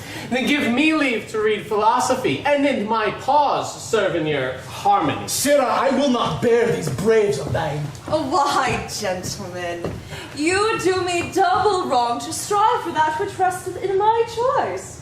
I'm no breaching scholar in the schools. I'll not be tied to hours nor appointed times, but learn my lessons as I please myself. And to cut off all strife here, sit me down. Take you your instrument, play the whiles. His lecture will be done ere you have tuned. You'll leave his lecture when I'm in tune. Oh, that will be never. Tune your instrument. Where left we last? Here, madam. Hic ibat simois, hic est sigei tellus, hic steterat priami regia celsa senis. Conster them. Hic ibat, as I told you before. Simois, I am Lucentio. Hic est, son unto Vincentio of Pisa. Sigei tellus, disguised thus to get your love. Hic sceterat, and that Lucentio that comes a-wooing. Priami is my man Tranio. Regia, bearing my port. Celsa senis, that we might beguile the old pantaloon. Madam! My instrument's in tune. Let's hear. Oh! Hi. The treble tones. Spit in the hole, man, and tune again. Now, let me see if I can conster it. Hic ibat simois. I know you not. Hic est sigia tellus. I trust you not. Hic steterat priami. Take heed, he hear us not. Regia, presume not. Casa senis, despair not. Madam! 'Tis now in tune. Oh, but the bass. The bass is fine. 'Tis the bass knave that jars. I'm firing it forward, the pedant is. Not for the life of me, the knave doth come my love. Pet skule, I'll watch you better yet. In time, I may believe, yet I mistrust. Mistrusted not. For sure, Aeacides was Ajax, called so from his grandfather. Oh, I must believe my master, else I promise you, I should be arguing still upon that doubt. But let it rest. Now, Licio, to you. Oh, take it not unkindly. Pray that I've been thus pleasant with you both. You may go walk and give me leave a while. My lessons make no music in 3 parts. Are you so formal, sir? Well, I must wait. And watch withal, yet I be deceived. Our fine musician groweth amorous. Madam, before you touch the instrument, to learn the order of my finger, I must begin with the rudiments of art. To teach you gamut in a briefer sort, more pleasant, pithy, and effectual than hath been taught by any of my discipline. And there it is in writing, fairly drawn. I passed my gamut long ago. Yet, read the gamut of Hortensio.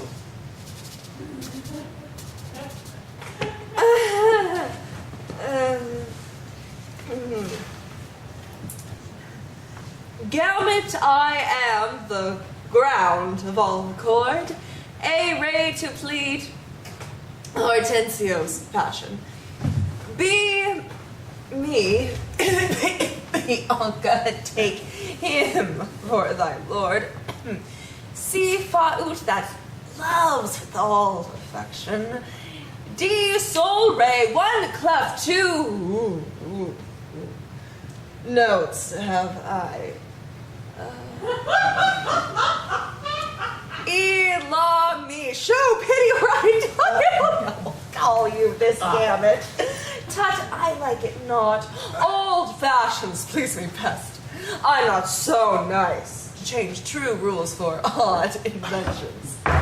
Mistress, your father prays you leave your books and help to dress your sister's chamber up. Tomorrow is the wedding day? Yes. Farewell, sweet masters both. I must be gone.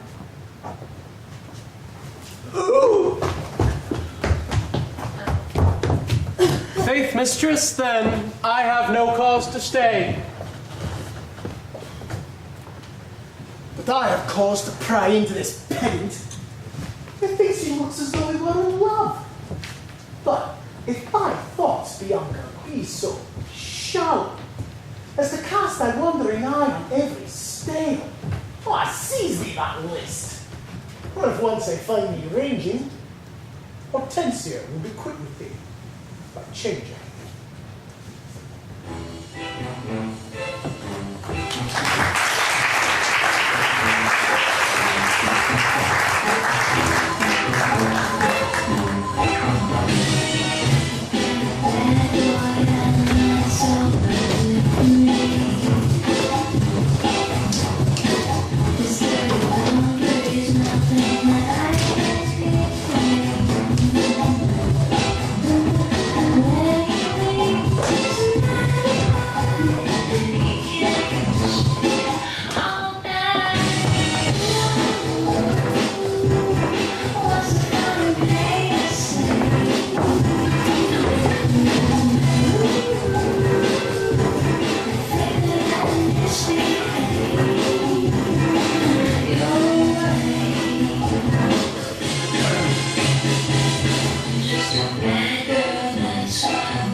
This is the appointed day that Catherine and Petruchio should be married. Yet we hear not from our son-in-law.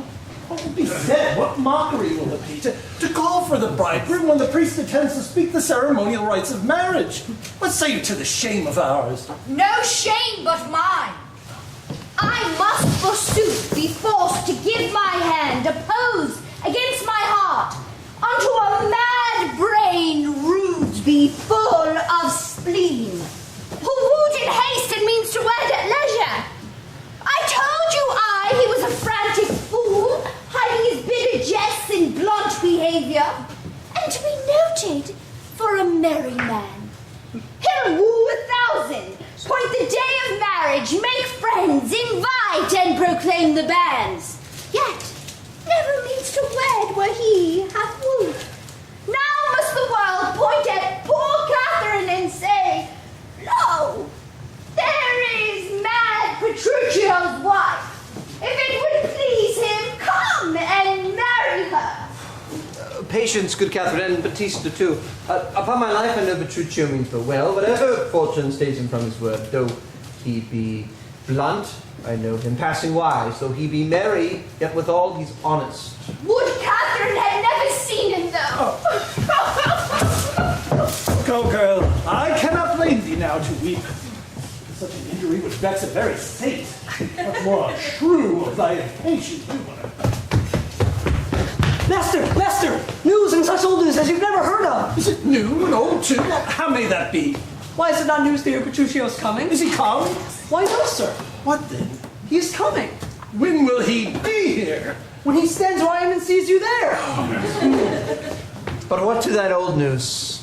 Why, Petruchio is coming in an old hat and a new jerkin, a pair of old breeches thrice turned, a pair of new boots that have been candle cases, one buckled, another laced, an old rusty sword taken out of the town armory with a broken hilt, chapless, with 2 broken points. His horse, hipped with an old mothy saddle and stirrups of no kindred, besides possessed with the glanders and like to mose in the trine, troubled with the lamb pass, infected with the fashions, full of wing gulls, sped with the spavins, past care of the fives, but none with the bots, swayed in the back and shoulder shotten, then your leg before and with a half-checked bit and a headstall of sheep's leather, which being restrained to keep him from stumbling, hath been often burst and now repaired with knots. One girth 6 times pieced with a woman's crupper of velour, which hath 2 letters for her name, fairly set down in studs, and here and there pieced with pack thread. Who comes with him? Oh, sir, his lackey.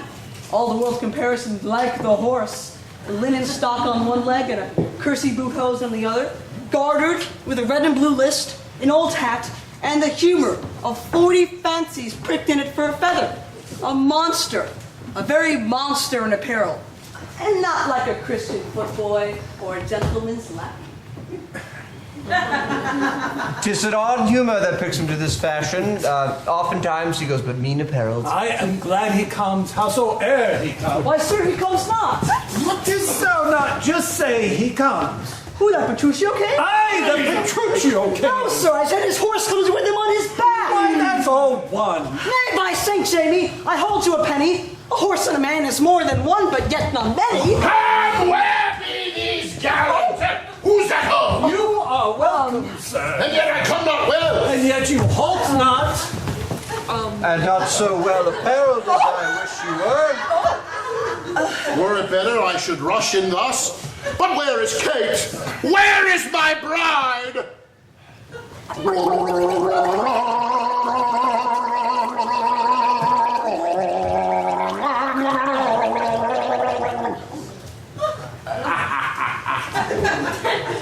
How does my father? Gentles, methinks you frown. And wherefore gaze this goodly company, as if they saw some wondrous monument, some comet, or some unusual prodigy? Sir, today is your wedding day.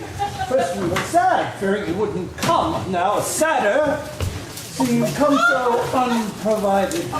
And what occasion hath so long detained you and brought you hither so unlike yourself? Tedious of to tell and harsh to hear. Sophieth, am come to keep my word, though in some part am forced to digress. Which at more leisure I will so excuse. And you shall be well satisfied withal. But where is my Kate? Where is my bride? I stay too long for her. Morning wears, 'tis time you were at church.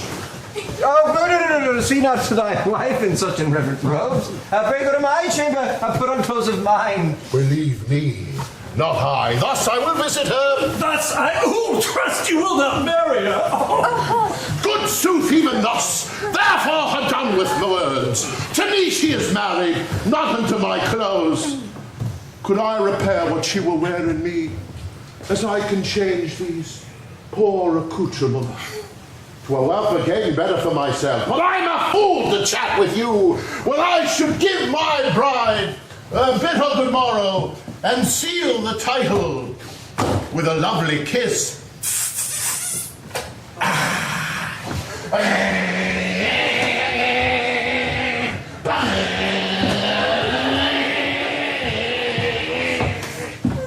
There is some meaning in his mad attire.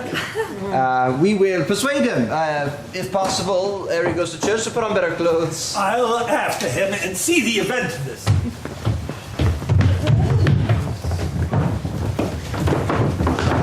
But, sir, love concerneth to add to get her father's liking, which to bring to pass, as I've already imparted to your worship, I'm going to find a man.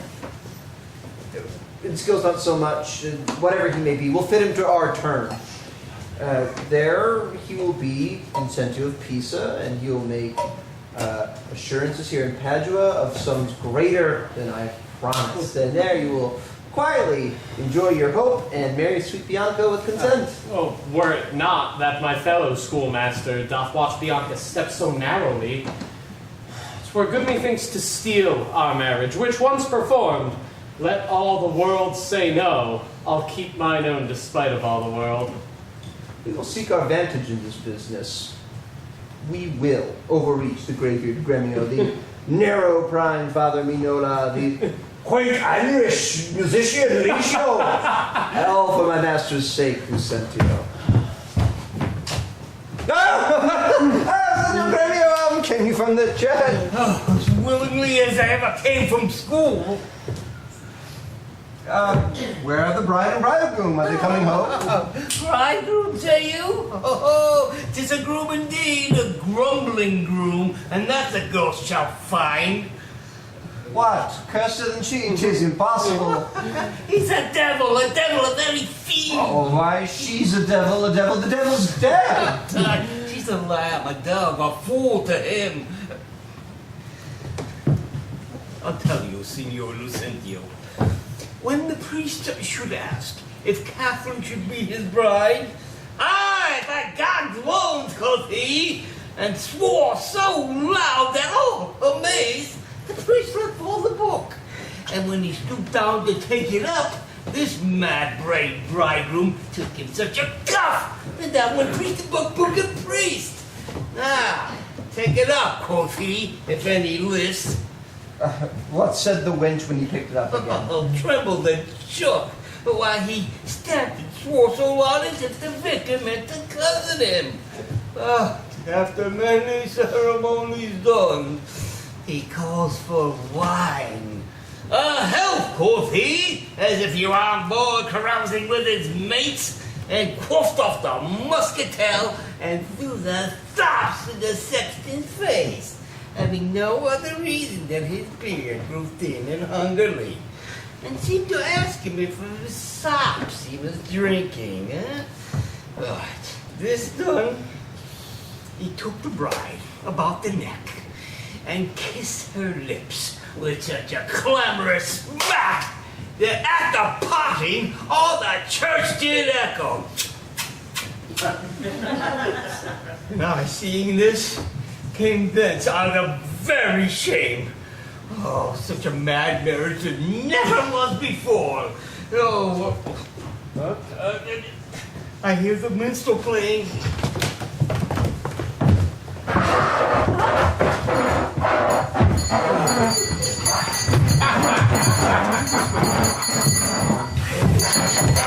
Gentlemen and friends, I thank you for your pains. I know you think to dine with me today, and have prepared a great store of wedding cheer, though it is my haste that calls me hence, and therefore here I mean to take my leave. Is it possible you'll away tonight? Oh, I must away today before night comes. Make it no wonder if you knew my business, you'd entreat me rather go than stay, and therefore, honest company,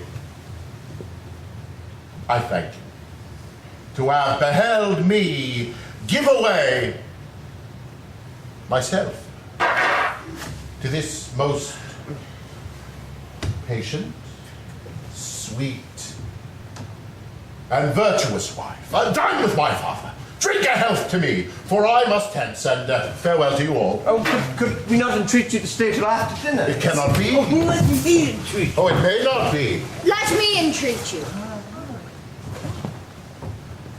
I am content. Are you content to stay? I am content you entreat me stay, but yet not stay. Entreat me how you can. If you love me, stay.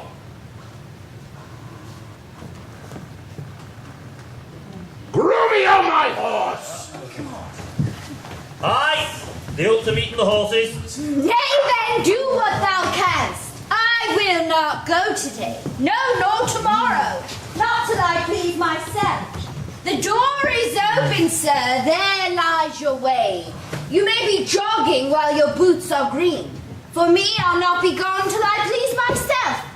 'Tis like you prove a jolly, surly groom that taketh on you at first so roundly. Content thee, Kate, prithee. Be not angry. I will be angry. What hast thou to do? Father, be quiet. He will stay my leisure. Marry, sir, now it begins to work.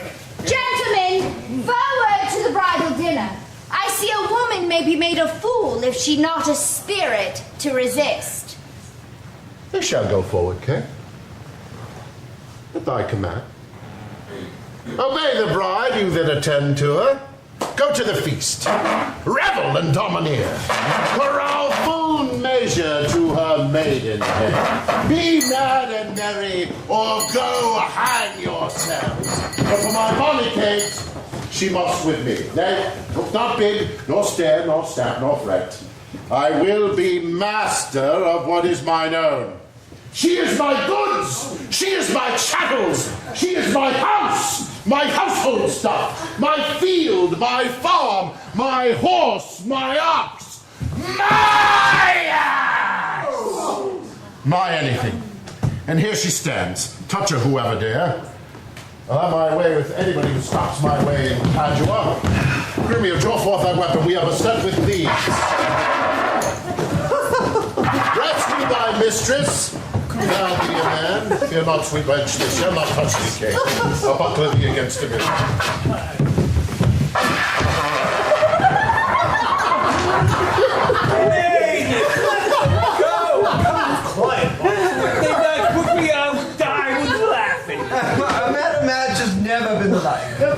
Beatrice, what's your opinion of your sister? That, being mad herself, she's madly made. I warrant him, Petruchio is cagey. Neighbors and friends of the bride and bridegroom wants for to supply places at the table. You know there wants no junkets at the feast. So, therefore, Lucentio, you supply the bridegroom's place, and let Bianca take her sister's room. Shall Bianca practice how to ride it? You shall, Lucentio. Come, gentlemen.